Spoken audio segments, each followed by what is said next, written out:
మా జోగి రమేష్ని తీసుకొని పోయినారు పాపం. ఏమన్నా అన్యాయం, ఇది అన్యాయం కాకపోతే ఏందంటే నాకు అర్థం కాదన్నా. మూలకల చెరువులో జోగి రమేష్ చేయించినాడట, తీసుకొని పోయినాను నిన్న. వాడు చేసినవాడు జయచంద్ర రెడ్డి అనేవాడు ఇద్దరికి అరెస్ట్ కాలే. అలా తెలుగుదేశం పార్టీ కంటెస్టెడ్ క్యాండిడేట్. వాళ్ళ బావమరిది గిరిధర్ రెడ్డి అరెస్ట్ కాలే, వాళ్ళ పిఏ రాజేష్ ఇంతవరకు అరెస్ట్ కాలే.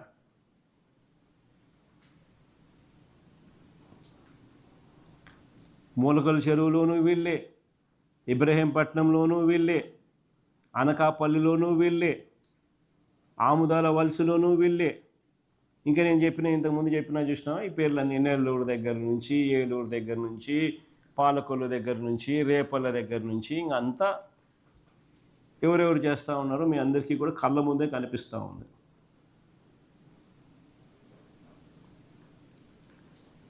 వీళ్ళే తయారు చేస్తూ, వీళ్ళ ప్రభుత్వంలో వీళ్ళే ఉండి,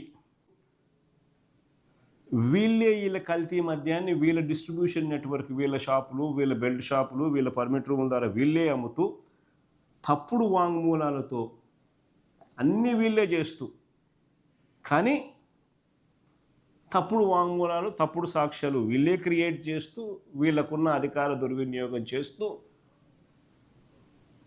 మాజీ మంత్రి జోగి రమేష్ని తీసుకొని పోయి వీటికంతా జోగి రమేష్ చేయిస్తున్నాడు అని అంటున్నారు. ఎక్కడికండి ఇది? ఈ మాదిరిగా నిజంగా దీన్ని కన్నా డెమోక్రసీలో దీన్ని కన్నా పర్మిట్ చేస్తే రేపు పొద్దున ఎవడన్నా బతకగలుగుతాడా? ఒక మాజీ మంత్రి పరిస్థితే ఇదే అన్నప్పుడు సామాన్యుని పరిస్థితి ఏంది? ఒకసారి అందరూ ఆలోచన చేయమని అడుగుతాను నేను. దొంగనే దొంగ దొంగ అంటున్నాడు, దొంగనే దొంగ దొంగ అంటున్నాడు. వీళ్ళే దొంగ, వీళ్ళే పోలీసులు, వీళ్ళే పబ్లిక్ ప్రాసిక్యూటర్లు, వీళ్ళదే ప్రభుత్వం, వీళ్ళదే వ్యవస్థలు. రాష్ట్రంలో జరుగుతూ ఉన్నది ఇదే. చివరికి జోగి రమేష్ను అరెస్ట్ చేసినారంటే, జోగి రమేష్ తమ్ముడిని అరెస్ట్ చేసినారని వాళ్ళ కొడుకు అంత రాజకీయాల్లో ఈ మధ్యకాలంలో ప్రైవేట్ మెడికల్ కాలేజీల ఉద్యమము వీటిలో ఆయన పార్టిసిపేట్ చేస్తున్నాడని, వాళ్ళ కొడుకు యాక్టివ్ అయినాడని చెప్పి వాళ్ళ కొడుకు మీద కూడా కేసు పెడతారు. ఇదే లిక్కర్ కేసు.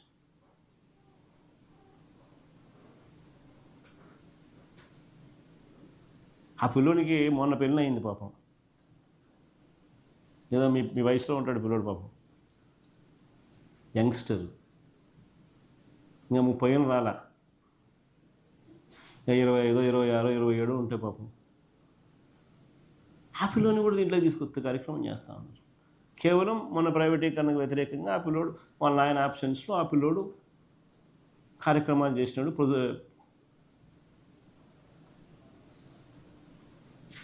ప్రొసెషన్ కార్యక్రమం చేసినాడు అనే ఉద్దేశంతో ఆ పిల్లని ఇరికిస్తూ ఉన్నారు.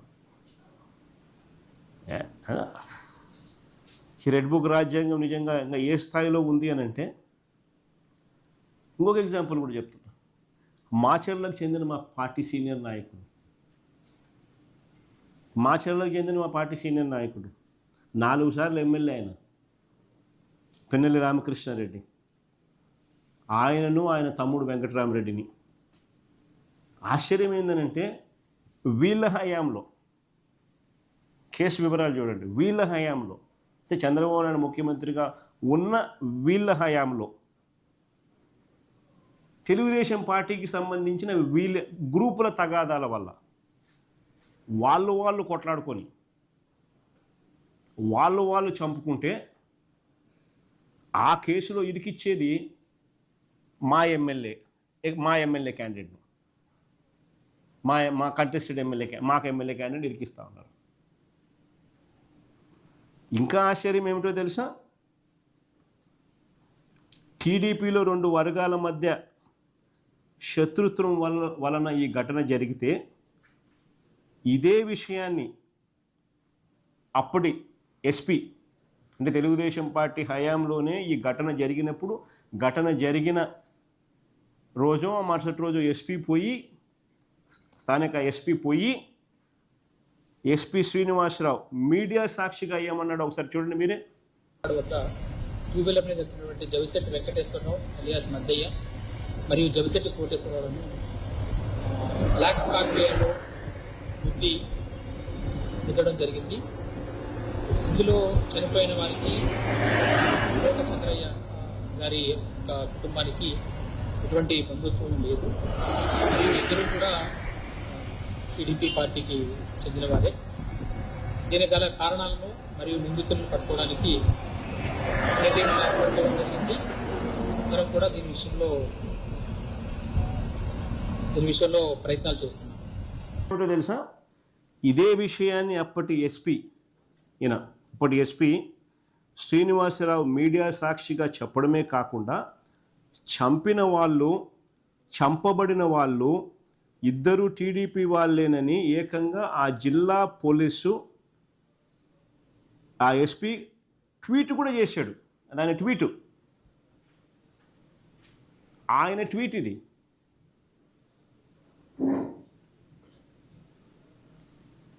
ట్వీటే కాదు, ఇంకా ఆశ్చర్యం, మరుసటి రోజు ఈనాడు పేపర్లో కూడా అదే రాశాడు. ఆధిపత్య పోరులో ఇద్దరు టీడీపీ నేతలు దారుణ హత్య, పల్నాడు జిల్లాలో ఘటన, మాటేసి కారుతో దాడి. ఆ పారాగ్రాఫ్ చదవండి. పల్నాడు జిల్లాలో ఆధిపత్య పోరులో ఇద్దరు తెలుగుదేశం పార్టీ నేతలు బలయ్యారు. అదే పార్టీకి చెందిన మరో ఇద్దరు వారిని దారుణంగా హత్య చేశారు. ఇది వాళ్ళ గజెట్ పేపర్, అది వాళ్ళ ఎస్పీ ట్వీటు.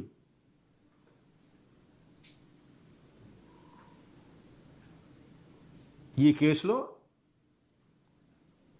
పిన్నెల రామకృష్ణారెడ్డిని వాళ్ళ తమ్ముడిని అరెస్టు. ఎక్కడండి న్యాయము? ఇట్లాంటి చేస్తేనే నక్సలిజం పుడుతుంది.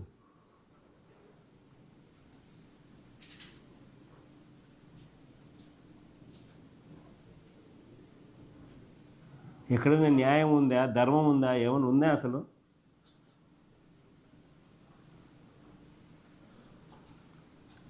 ట్విస్ట్ చేసి తప్పుడు కేసులు పెట్టి పిల్లల్ని ఇరికించి ఇబ్బంది పెడతా ఉన్నారు.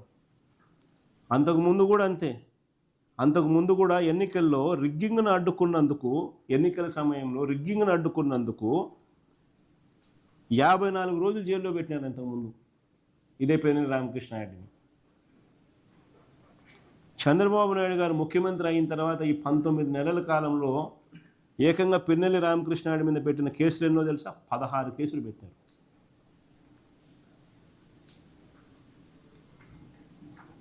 ఏముందండి ఇది?